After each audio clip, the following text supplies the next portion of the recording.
Hello. Monthly solar production and energy usage for the month of September. Let's look at the bill. This bill period is from September 7th through October 6th. It's 29 days. I used a total of 1,772 kilowatt hours. That would have cost me $188.45 without the solar panels.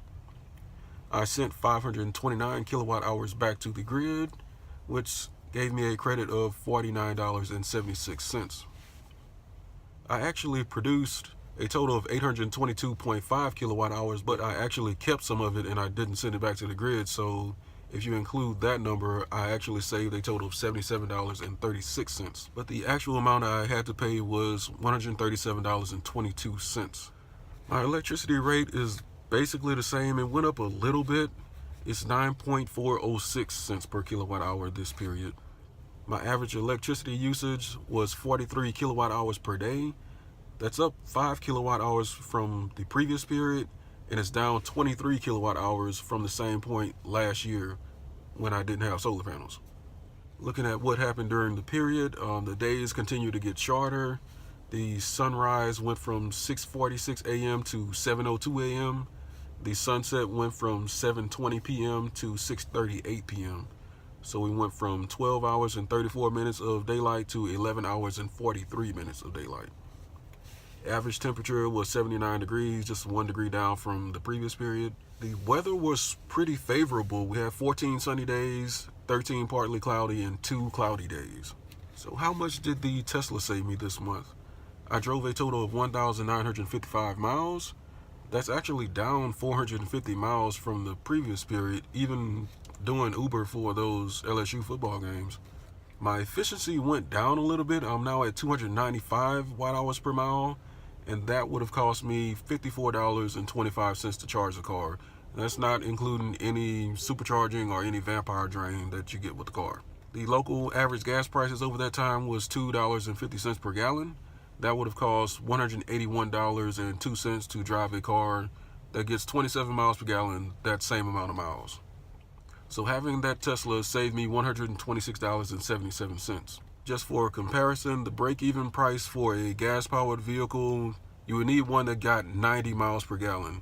And here is a list of all these sedans that get 90 miles per gallon. Okay, so let's plug in the national average numbers. At 12 cents per kilowatt hour, it would have cost me $69.21 to charge the car. The national average gas prices over that time was about $2.88 per gallon, and that would have cost $208.53 to put gas in the car. So the savings there would have been $139.32. Let's take a look at some of the days that stood out. September 18th was my most average day. I had good production, but lots of air conditioning and charges for the day. My consumption ended up being 39 kilowatt hours more than my production, which is average for the period. October 2nd ended up being my best overall day. I only used 25 more kilowatt hours than I produced. There was pretty much no consumption during the day at all.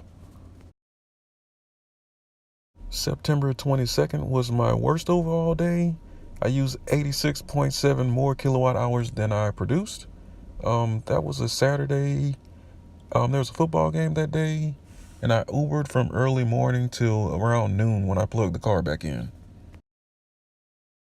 September 16th was my best production day. I produced 39.8 kilowatt hours. Had a very tall production arc. It was a very sunny and clear day. September 11th was my best consumption day. It wasn't a great consumption day. I still consumed 49.6 kilowatt hours, but it was better than the rest of the days in this period. Again, this period, everyday consumption was higher than production. Some days were closer than others, and I had a couple days on there where it wasn't close at all. Both production and consumption decreased this period, but the gap between production and consumption is still too big. So for the year, I've produced a total of 9,037.13 kilowatt hours. The total savings is $813.06.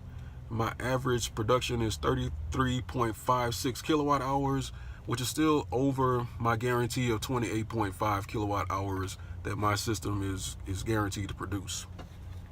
So thanks for watching. Let me know what you think in the comments.